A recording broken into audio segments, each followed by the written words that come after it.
Hello भाई, राम राम सब ने। आज हम जो प्रीवियस ईयर क्वेश्चन पेपर कर रहे थे सीईटी के लिए, तो ये हरियाणा सीईटी परीक्षा हुई थी 2022 में। ये 66वां सेट है। ये पूरा क्वेश्चन पेपर सोल्व करेंगे। निम्नलिखित जलमार्गों में से किस जलमार्ग को सरकार द्वारा राष्ट्रीय जलमार्ग संख्या 2 के रूप में घोषित किया गया है? तो राष्ट्रीय राजमार्ग संख्या 2 के रूप में किसे घोषित किया गया है? ये है सादिया से धुबरी के मध्य ब्रह्मपुत्र नदी की लंबाई बता रखी है 891 किलोमीटर है। तो सादिया से धुबरी ये क्या है? राष्ट्रीय जलमार्ग संख्या 2 है। राष्ट्रीय जलमार्ग संख्या 1 कौन सी है? प्रयागराज और हल्दिया और इलाहाबाद के मध्य ये है जलमार्ग 1। ये क्या है? जलमार्ग 1 है। ये जलमार्ग ये है 2। और केरल में पश्चिमी तटीय नहर कोट्टापुरम कोल्लम उद्योग मंडल एवं चंपकारा नहरें। इसका तो आंसर आएगा ये। राष्ट्रीय जलमार्ग संख्या 2 कौन सी है? सादिया से धुबरी तक। और राष्ट्रीय जलमार्ग 3 पश्चिमी तट नहर, ये राष्ट्रीय जलमार्ग क्या है? ये 3 है। जलमार्ग 3 ये है कोट्टापुरम कोल्लम उद्योग मंडल एवं चंपकारा नहरें। और राष्ट्रीय जलमार्ग 4 नहरों का काकीनाडा पुडुचेरी खंड, ये क्या है? जलमार्ग संख्या 4 है। तो ये चारों इम्पोर्टेंट है भाई। तो पहला क्या है? जलमार्ग संख्या इलाहाबाद से हल्दिया, जिसे अब प्रयागराज बोलते हैं। दूसरा क्या है? सादिया से धुबरी तक। तीसरा क्या है? केरल में पश्चिमी तटीय नहर कोट्टापुरम कोल्लम उद्योग मंडल एवं चंपकारा नहरें। और जलमार्ग संख्या 4 क्या है? काकीनाडा पुडुचेरी नहर स्ट्रेच के साथ साथ गोदावरी और कृष्णा नदियों के निर्दिष्ट भाग। तो ये चारों जलमार्ग संख्या हैं, ये चारों हो गई हैं। किसी सरकारी क्षेत्र के उपक्रम पीएसटी की इक्विटी के एक भाग को सार्वजनिक रूप से बेचना क्या कहलाता है? तो ये क्या कहलाता है? विनिवेश। बाजार संतुलन रेखाचित्र में यदि मांग वक्र बाईं ओर शिफ्ट करता है तथा साथ ही पूर्ति वक्र दाईं ओर को शिफ्ट करता है, तो संतुलन की कीमत पर क्या प्रभाव दिखेगा? तो ये दिखेगा, ये घटेगा। भारत का पहला राष्ट्रवादी कला विद्यालय वर्ष 1919 में किस विश्वविद्यालय में स्थापित किया गया था? तो ये है भाई विश्व भारती विश्वविद्यालय। कब भारत का पहला राष्ट्रवादी कला विद्यालय वर्ष 1919 में किस विश्वविद्यालय में स्थापित किया गया था? तो विश्व भारती विश्वविद्यालय में। औपनिवेशिक भारत में अंग्रेजों द्वारा तैयार की गई एक व्यवस्था सहायक संधि की मुख्य विशेषता निम्नलिखित में से कौन सी थी? तो ये कौन सी थी? देखो भी ए, बी और सी, ये तीनों ही हैं, ए, बी और सी। इसे लॉर्ड वेल्जली द्वारा बनाया गया था। सहयोगी पक्ष के भू क्षेत्र में एक ब्रिटिश सैनिक टुकड़ी तैनात रहेगी, ये भी सही है। सहयोगी पक्ष किसी अन्य शासक के साथ कोई संधि नहीं करेगा, तो ये भी सही है। तीनों सही है इसमें। निम्नलिखित में से कौन से देश साथ आकर संघ बनाने के उदाहरण हैं? तो इनमें से कौन से देश हैं? बी और सी, संयुक्त राज्य अमेरिका और ऑस्ट्रेलिया, ये दोनों हैं। क्या हैं? ये दोनों हैं। साथ आकर संघ बनाने के उदाहरण है तो संयुक्त राज्य अमेरिका और ऑस्ट्रेलिया। भारत के संविधान में संशोधन करने के संबंध में निम्नलिखित में से कौन सा कथन सही है? तो ये कौन सा कथन सही है? केवल सी इसमें आएगा, ये केवल सी सही है। संविधान संशोधन विधेयक को पारित किए जाने के बाद राष्ट्रपति की अनुमति की आवश्यकता होती है। तो संविधान संशोधन विधेयक को पारित किए जाने के बाद राष्ट्रपति की अनुमति की आवश्यकता होती है, ये सही है। अनुच्छेद 368 के तहत संसद मौलिक अधिकारों भाग 3 सहित संविधान के किसी भी भाग में संशोधन कर सकती है, लेकिन संविधान के मूल ढांचे को प्रभावित किए बिना इसीलिए कथन ए गलत है। ठीक है। संविधान में संशोधन केवल संसद के किसी भी सदन में इस उद्देश्य के लिए एक विधेयक पेश करके शुरू किया जा सकता है, न कि राज्य विधानसभाओं में, इसीलिए कथन भी गलत है। तो सही क्या है? संविधान संशोधन विधेयक को पारित किए जाने के बाद राष्ट्रपति की अनुमति की आवश्यकता होती है। निम्नलिखित में से किस प्लास्टिक का प्रयोग बिजली के स्विच बनाने के लिए किया जाता है? तो ये किया जाता है बेकेलाइट का। बेकेलाइट एक थर्मोसेटिंग प्लास्टिक है। यह ऊष्मा और विद्युत का कुचालक है। तो बेकेलाइट क्या है? ऊष्मा और विद्युत का कुचालक है, इसीलिए इसका उपयोग बिजली के स्विच और प्लग बनाने के लिए किया जाता है। उस पौधे समूह का क्या नाम है जिसके पौधे नग्न बीजी होते हैं और बहुवर्षीय सदाबहार तथा काष्ठीय होते हैं? तो ये क्या है? जिम्नोस्पर्म। जिम्नोस्पर्म ऐसे पौधे होते हैं जिनमें बीजांड किसी भी अंडाशय की दीवार से घिरे नहीं होते तथा निषेचन से पहले और बाद में दोनों खुले रहते हैं। निषेचन के बाद विकसित होने वाले बीज ढके नहीं होते, अर्थात नग्न होते हैं। उन्हें अंडाशय स्टाइल और स्टिग्मा में विभेदित नहीं किया जाता, चूंकि इनमें वर्तिकाग्र अनुपस्थित होते हैं, अतः ये वायु द्वारा सीधे परागित हो जाते हैं। तो ये क्या आएगा इसका? जिम्नोस्पर्म। निम्नलिखित में से कौन सा सही क्रम है? तो इनमें से सही क्रम कौन सा है? एक्साबाइट, पीटाबाइट, टेराबाइट और गीगाबाइट। देखो इसमें 1 बाइट 8 बीट्स के बराबर है। 1 किलोबाइट 1024 बाइट। 1 मेगाबाइट 1024 के किलोबाइट के। 1 गीगाबाइट 1024 MB के।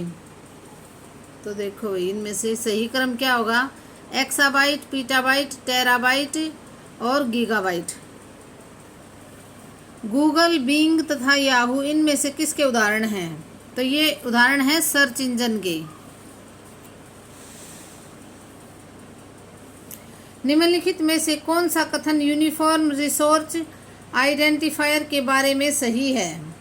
तो ये कौन सा है? यह वेब पर उपलब्ध प्रत्येक संसाधन के लिए एक यूनिक एड्रेस अथवा पथ है। निम्नलिखित में से कौन सुनिश्चित करता है कि डाटाबेस में डाटा सटीक तथा विश्वसनीय है? Database construct. Database construct. निम्नलिखित विकल्पों में तत्सम शब्द की पहचान कीजिए। तो ये क्या है? भ्राता। तत्सम शब्द कौन सा है? भ्राता। देखो भाई तत्सम और तद्भव। लाख का आएगा तद्भव है लाख, इसका आएगा लक्ष्य तत्सम। काठ है तद्भव शब्द, इसका तत्सम आएगा काष्ठ। बाई का भ्राता। खेत का अक्षेत्र तत्सम शब्द खेत का क्या होगा? अक्षेत्र। तो घाट घाट का पानी पीना लोकोक्ति का अर्थ है बहुत अनुभवी होना। वह कौन सा सर्वनाम शब्द है जो आदर सूचक है और निजवाचक भी है? तो कौन सा है ये? आप। ये आदर सूचक भी है और निजवाचक भी है। वाक्य के प्रमुख घटक होते हैं। तो वाक्य के प्रमुख 2 घटक होते हैं, उद्देश्य और विधेय। उद्देश्य और विधेय होते हैं वाक्य के 2 मुख्य घटक। आम्र वृक्ष समस्त पद का उचित विग्रह होगा। तो आम्र वृक्ष समस्त पद का उचित विग्रह क्या होगा? आम्र का वृक्ष।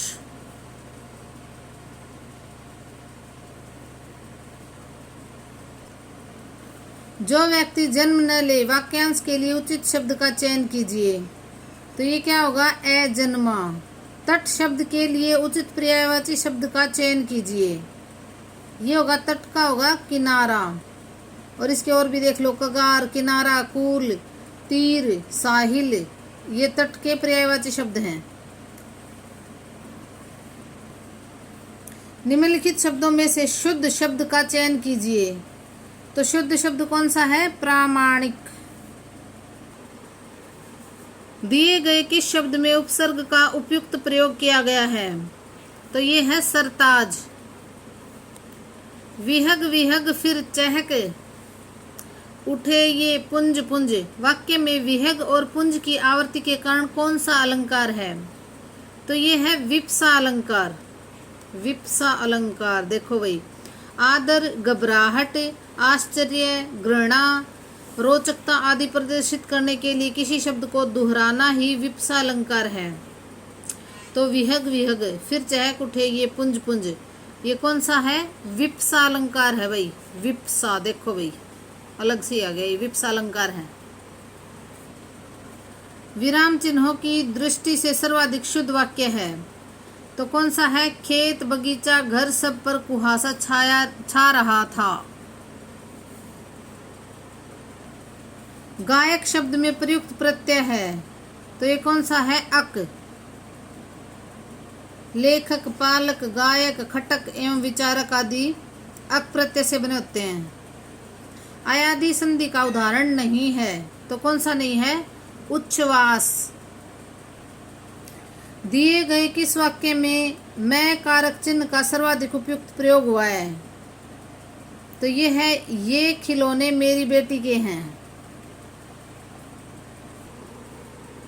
कक्ष के डैश बहुत गर्मी है। वाक्य में रिक्त स्थान के लिए बाहर शब्द का सर्वाधिक उपयुक्त विलोम शब्द चुनिए। तो ये होगा भीतर। साईं राष्ट्रीय बॉक्सिंग अकादमी रोहतक का शुभारंभ किस वर्ष हुआ था? तो ये हुआ था 2017 में। खिलाड़ी सीमा पुनिया आंतिल हरियाणा के किस गांव से संबंध रखती है? तो ये है खेवड़ा से। भारतीय डिस्कस थ्रो है, उसका जन्म हरियाणा के सोनीपत जिले के खेवड़ा गांव में हुआ था। 2014 में उन्होंने राष्ट्रमंडल खेलों में रजत पदक और एशियाई खेलों में स्वर्ण पदक जीता था। 2015 में रिलीज की गई किस हरियाणवी फिल्म को 2 राष्ट्रीय पुरस्कार प्रदान किए गए थे? तो ये थे पगड़ी को। छाछ आभूषण महिलाओं द्वारा कहाँ पहना जाता है? तो ये पहना जाता है माथे पर। छाछ सोने या चांदी से बना आभूषण है, इसे महिलाएं माथे पर पहनती हैं। तो ये सोने में भी बनता है और चांदी में भी। हरियाणा का कौन सा नृत्य रूप शिव और पार्वती को समर्पित है? तो ये है गणगौर नृत्य। आमतौर पर फागुन और चैत्र के महीनों में किया जाता है। यह नृत्य विशेष रूप से भगवान शिव और उसकी पत्नी गणगौर देवी पार्वती को समर्पित है। निम्नलिखित कथनों पर विचार कीजिए। चौप हरियाणा में निर्मित शाल का एक रूप है। शाल के इस रूप को फुलकारी के नाम से भी जाना जाता है। तो ये क्या है?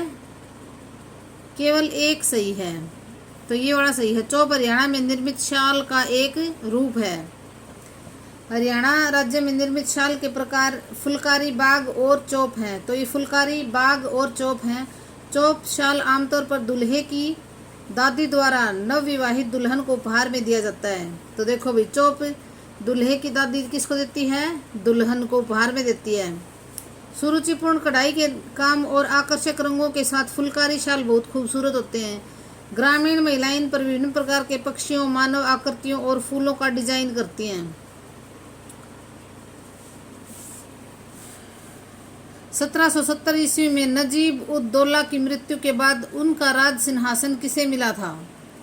तो ये किसे मिला था? जाबित खां को। नजीब उद दौला एक रोहिला यूसुफजई पश्तून था जिसने मुगल सेवक के रूप में सेवा की थी, लेकिन बाद में मुगलों का साथ छोड़ दिया।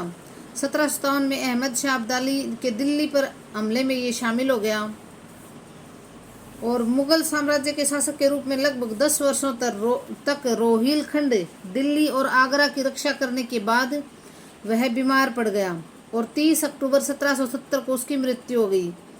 उसकी मृत्यु के बाद उसका पुत्र जाबित खां उसका उत्तराधिकारी बना।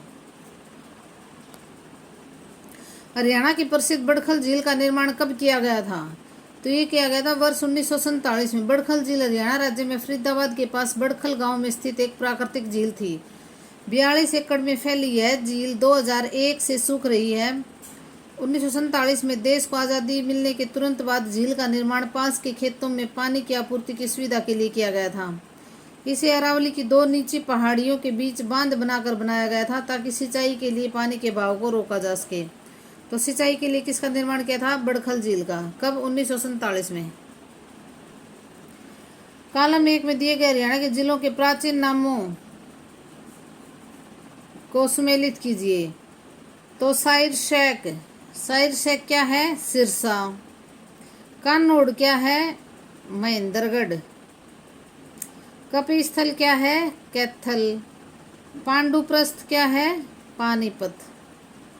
तो साइर शेख क्या है? सिरसा। तो ये सुमेलित हो गए। बाबा लदाना तीर्थ स्थल कहाँ पर स्थित है? तो बाबा लदाना तीर्थ स्थल कहाँ पे है? कैथल में।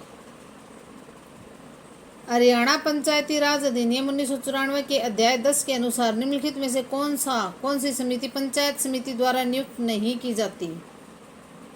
तो ये है स्वास्थ्य एवं कल्याण समिति पंचायत समिति द्वारा नियुक्त नहीं की जाती, ये पूछ रखी है। हरियाणा में पहली स्थायी लोक अदालत की स्थापना कब हुई थी? तो ये हुई थी 7 अगस्त 1998 को।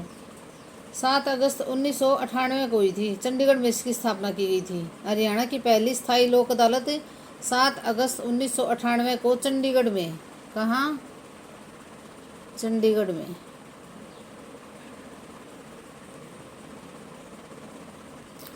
हरियाणा के किस जिले में सर्वाधिक वर्षा होती है? तो किस जिले में होती है? अंबाला में। अंबाला में अर्ध शुष्क और साथ ही उष्ण कटिबंधीय जलवायु है। जुलाई से सितंबर के महीने में लगभग 70% वर्षा होती है तथा शेष वर्षा दिसंबर से फरवरी के दौरान भी होती है। हरियाणा में अंबाला सबसे अधिक वर्षा प्राप्त करता है, जहां प्रति वर्ष औसतन 47.16 इंच वर्षा होती है। हरियाणा में ब्लू बर्ड लेक कहाँ पर स्थित है? तो ये है हिसार में। ब्लू बर्ड झील हिसार शहर में स्थित एक झील है जो एक आर्द्र भूमि लुप्तप्राय प्रवासी पक्षियों का निवास है और मनोरंजन का क्षेत्र है। हरियाणा की जलवायु है महाद्वीपीय प्रकार की। देखो ये है वर्ष के अधिकांश समय में हरियाणा की जलवायु एक स्पष्ट महाद्वीपीय प्रकृति की होती है, जो गर्मियों में बहुत गर्म और सर्दियों में विशेष रूप से ठंडी होती है। हरियाणा राज्य की जलवायु महाद्वीपीय उपोष्ण कटिबंधीय अर्ध शुष्क से उप आर्द्र और मानसून प्रकार की है। यह गर्मियों में बहुत गर्म और सर्दियों में बहुत ठंडी रहती है। तो कैसी है? महाद्वीपीय प्रकार की है। महावीर चक्र विजेता को एक मुश्त कितनी नगद राशि का पुरस्कार दिया जाता है? तो ये दिया जाता है भी 1 करोड़ रुपए। महावीर चक्र विजेता को एक मुश्त राशि कितनी दी जाती है? 1 करोड़ रुपए। हरियाणा का राज्य पक्षी क्या है? तो हरियाणा का राज्य पक्षी है काला तितर। इसको ब्लैक फ्रैंकोलिन भी बोल देते हैं।